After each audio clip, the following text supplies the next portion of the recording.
Exode, chapitre 12. L'Éternel dit à Moïse et à Aaron dans le pays d'Égypte: Ce mois-ci sera pour vous le premier des mois.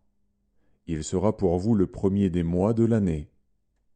Parlez à toute l'assemblée d'Israël, et dites: Le 10e jour de ce mois, on prendra un agneau pour chaque famille, un agneau pour chaque maison. Si la maison est trop peu nombreuse pour un agneau, on le prendra avec son plus proche voisin, selon le nombre des personnes. Vous compterez pour cet agneau d'après ce que chacun peut manger. Ce sera un agneau sans défaut, mâle, âgé d'1 an. Vous pourrez prendre un agneau ou un chevreau. Vous le garderez jusqu'au 14e jour de ce mois, et toute l'assemblée d'Israël l'immolera entre les 2 soirs. On prendra de son sang, et on en mettra sur les 2 poteaux et sur le linteau de la porte des maisons où on le mangera. Cette même nuit, on en mangera la chair, rôtie au feu. On la mangera avec des pains sans levain et des herbes amères. Vous ne le mangerez point à demi-cuit et bouilli dans l'eau, mais il sera rôti au feu, avec la tête, les jambes et l'intérieur. Vous n'en laisserez rien jusqu'au matin, et, s'il en reste quelque chose le matin, vous le brûlerez au feu. Quand vous le mangerez, vous aurez vos reins sains, vos souliers aux pieds, et votre bâton à la main, et vous le mangerez à la hâte. C'est la Pâque de l'Éternel. Cette nuit-là, je passerai dans le pays d'Égypte, et je frapperai tous les premiers-nés du pays d'Égypte, depuis les hommes jusqu'aux animaux, et j'exercerai des jugements contre tous les dieux de l'Égypte. Je suis l'Éternel. Le sang vous servira de signe sur les maisons où vous serez. Je verrai le sang, et je passerai par-dessus vous, et il n'y aura point de plaie qui vous détruise, quand je frapperai le pays d'Égypte.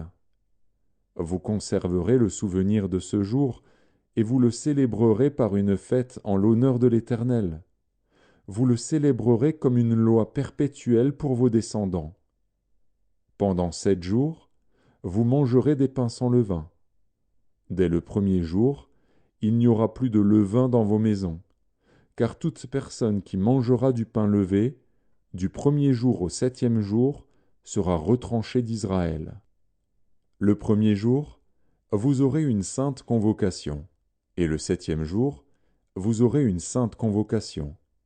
On ne fera aucun travail ces jours-là. Vous pourrez seulement préparer la nourriture de chaque personne.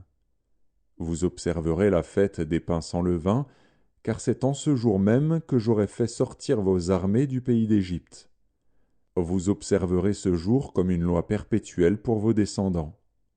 Le premier mois, le 14e jour du mois, au soir, vous mangerez des pains sans levain jusqu'au soir du 21e jour. Pendant 7 jours, il ne se trouvera point de levain dans vos maisons, car toute personne qui mangera du pain levé sera retranchée de l'assemblée d'Israël, que ce soit un étranger ou un indigène. Vous ne mangerez point de pain levé. Dans toutes vos demeures, vous mangerez des pains sans levain. Moïse appela tous les anciens d'Israël et leur dit: Allez prendre du bétail pour vos familles et immolez la Pâque. Vous prendrez ensuite un bouquet d'hysope, vous le tremperez dans le sang qui sera dans le bassin, et vous toucherez le linteau et les 2 poteaux de la porte avec le sang qui sera dans le bassin. Nul de vous ne sortira de sa maison jusqu'au matin. Quand l'Éternel passera pour frapper l'Égypte, et verra le sang sur le linteau et sur les 2 poteaux, l'Éternel passera par-dessus la porte, et il ne permettra pas aux destructeurs d'entrer dans vos maisons pour frapper. Vous observerez cela comme une loi pour vous et pour vos enfants à perpétuité. Quand vous serez entrés dans le pays que l'Éternel vous donnera, selon sa promesse, vous observerez cet usage sacré. Et lorsque vos enfants vous diront: Que signifie pour vous cet usage? Vous répondrez: C'est le sacrifice de Pâques en l'honneur de l'Éternel, qui a passé par-dessus les maisons des enfants d'Israël en Égypte, lorsqu'il frappa l'Égypte et qu'il sauva nos maisons. Le peuple s'inclina et se prosterna. Et les enfants d'Israël s'en allèrent, et firent ce que l'Éternel avait ordonné à Moïse et à Aaron.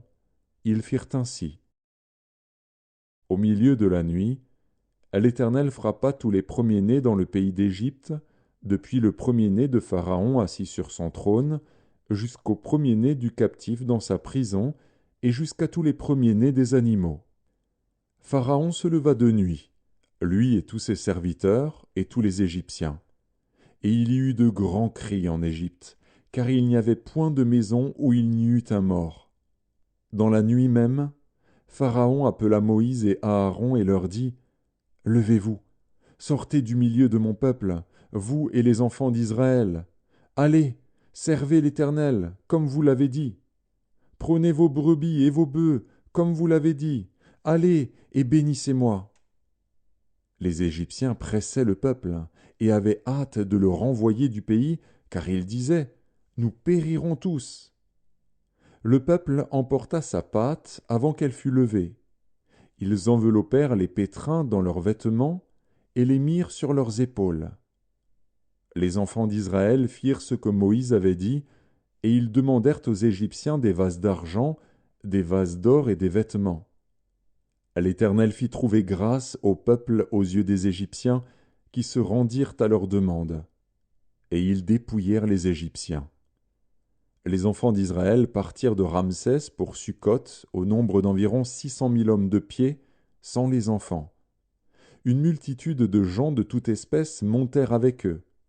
Ils avaient aussi des troupeaux considérables de brebis et de bœufs.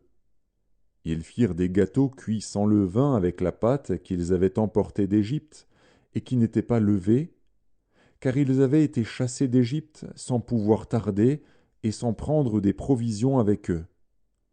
Le séjour des enfants d'Israël en Égypte fut de 430 ans. Et au bout de 430 ans, le jour même, toutes les armées de l'Éternel sortirent du pays d'Égypte. Cette nuit sera célébrée en l'honneur de l'Éternel, parce qu'il les fit sortir du pays d'Égypte. Cette nuit sera célébrée en l'honneur de l'Éternel par tous les enfants d'Israël et par leurs descendants. L'Éternel dit à Moïse et à Aaron, « Voici une ordonnance au sujet de la Pâque.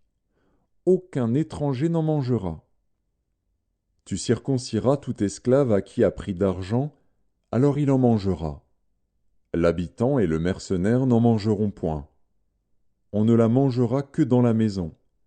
Vous n'emporterez point de chair hors de la maison, et vous ne briserez aucun os. Toute l'assemblée d'Israël fera la Pâque. Si un étranger en séjour chez toi veut faire la Pâque de l'Éternel, tout mâle de sa maison devra être circoncis. Alors il s'approchera pour la faire, et il sera comme l'indigène. Mais aucun incirconcis n'en mangera. La même loi existera pour l'indigène comme pour l'étranger en séjour au milieu de vous. Tous les enfants d'Israël firent ce que l'Éternel avait ordonné à Moïse et à Aaron, ils firent ainsi. Et ce même jour, l'Éternel fit sortir du pays d'Égypte les enfants d'Israël selon leurs armées.